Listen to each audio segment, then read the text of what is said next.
c'est Virginie de Coaching et Bien-être. Alors nous nous retrouvons pour de nouvelles guidances pour chaque signe astrologique pour ce mois de septembre 2020. Alors pour cette guidance, moi j'ai choisi, comme d'habitude, plusieurs oracles et tarots. On va voir ici avec le reflet de lune de Célia Melville, on va voir l'énergie pour chacun des signes pour ce mois de septembre.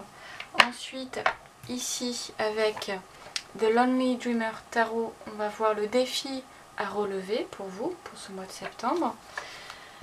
Avec The Shimmering Veil Tarot, on va voir comment dépasser ce défi. Ici, le résultat probable avec Sawyer's Path Tarot Journey. Et un dernier message avec The Illuminated Earth Oracle. Voilà, pour vous encourager un petit peu dans votre défi à relever, si défi il y a. Voilà, donc nous nous retrouvons tout de suite pour les lectures. Alors, à vous les Verseaux. Quelle va être l'énergie pour vous pour ce mois de septembre 2020? Alors avec le reflet de lune, on a le cercueil, l'enfant et la faux. La faucille. Alors, pour moi, vu comme ça, j'ai l'impression que ce mois de septembre, vous allez mettre fin à quelque chose, à une situation, que ce soit professionnelle, personnelle, pour débuter un nouveau cycle, pour recommencer, pour partir peut-être sur de nouvelles bases. Et du coup, ça va provoquer une certaine énergie d'abondance. Voilà, donc j'ai cette impression que soit vous allez mettre un terme par rapport à ce qui vous a un petit peu limité jusqu'à présent, que vous avez traîné depuis votre enfance aussi. Pour moi, c'est vraiment la signification, les maîtres mots, c'est vraiment de mettre un terme à une situation, à la vie aussi que vous êtes en train de vivre qui ne vous convient pas forcément, et vous espérez y voir plus d'abondance. Donc l'abondance, on peut la voir au niveau des sentiments, au niveau de l'argent, au niveau des biens, ou du côté aussi spirituel. Enfin voilà, en tout cas, pour ce mois de septembre, ça va être vraiment ça. La fin d'un cycle et la fin d'un cycle et le début d'un autre. Voilà, avec sûrement plus quelque chose qui va mieux vous convenir, où vous allez vous sentir certainement plus épanoui. Et voilà, on va voir le défi à relever. On a le 8 de Pentacle. Donc là, le défi à relever, c'est comme si vous vouliez faire bien les choses. Comme si vous allez être tourné vers votre passé et vous allez être dans un travail, dans un travail où vous allez essayer d'éliminer certaines choses venant de votre passé. Pour moi, je le vois comme ça. Pour vous sentir vraiment à votre place et vraiment être libre d'être qui vous êtes. Et pour vivre la vie que vous souhaitez. Donc plus dans l'abondance.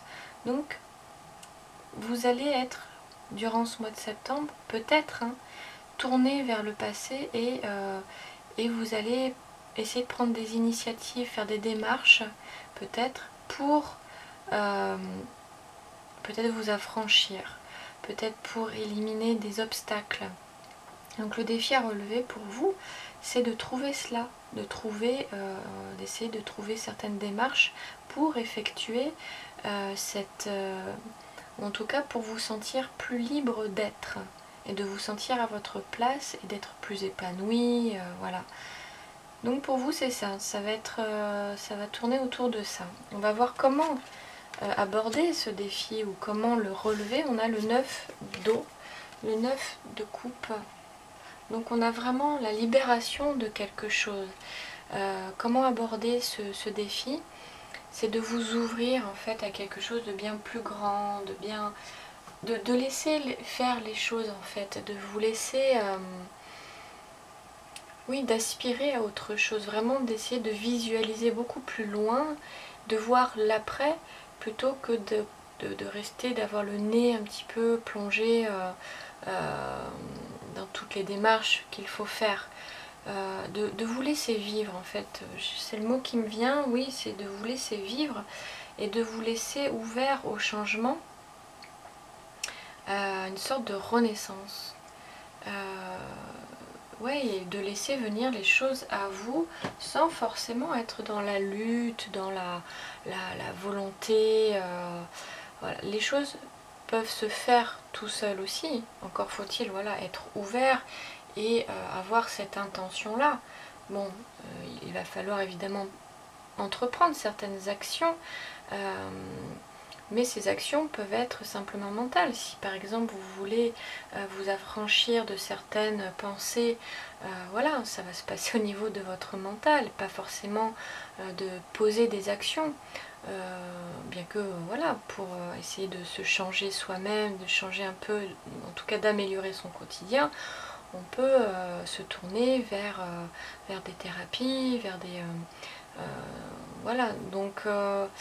en fait, pour vous, comment aborder, comment relever ce défi, c'est de vous reconnecter aussi avec vous-même, avec ce qui fait de vous aujourd'hui, puis de vos émotions,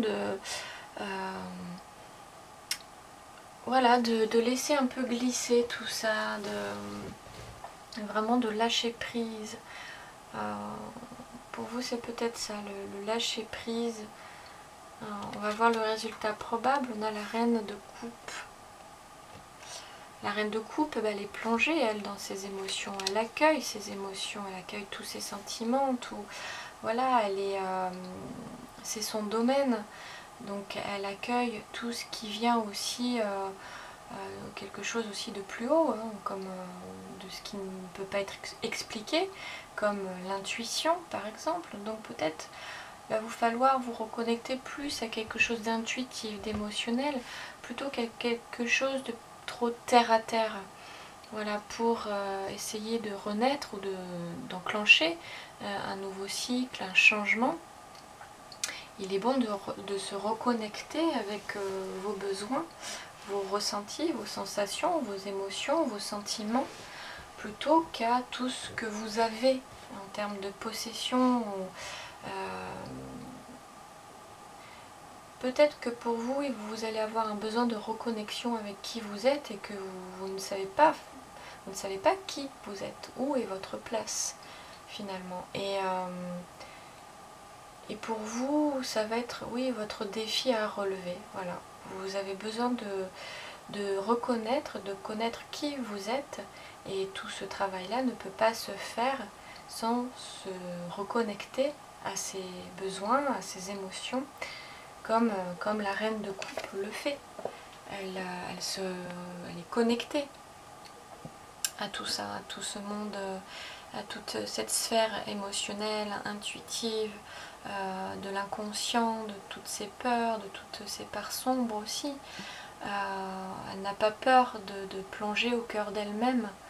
Donc là, c'est le résultat probable. Si vous enclenchez ça, vous allez incarner cette reine de coupe.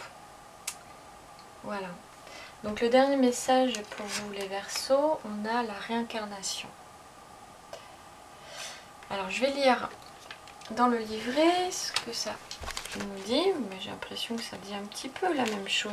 Le début, la fin d'un cycle et le début d'un autre, pour vraiment, oui, en termes de renaissance, ouais, c'est vraiment lié. Alors en renaissant, voilà. En renaissant au cours de nombreuses vies, nous avons l'occasion de marcher à nouveau dans le labyrinthe de la vie.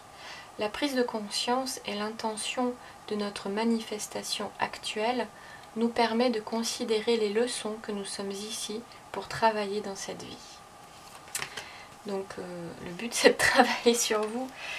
Votre but c'est de vous connaître, vous, qui vous êtes, et de tirer un petit peu les leçons jusqu'à présent, les leçons du passé qui vous font être aujourd'hui aussi, mais auxquelles il va falloir aussi mettre un terme pour créer la vie que vous vous souhaitez maintenant et d'être qui vous voulez être aujourd'hui. Donc, reconnexion à vous-même, à vos besoins, voilà.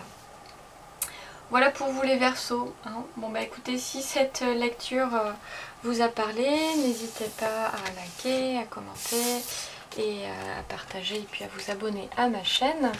Et on se retrouve pour une prochaine lecture. À bientôt.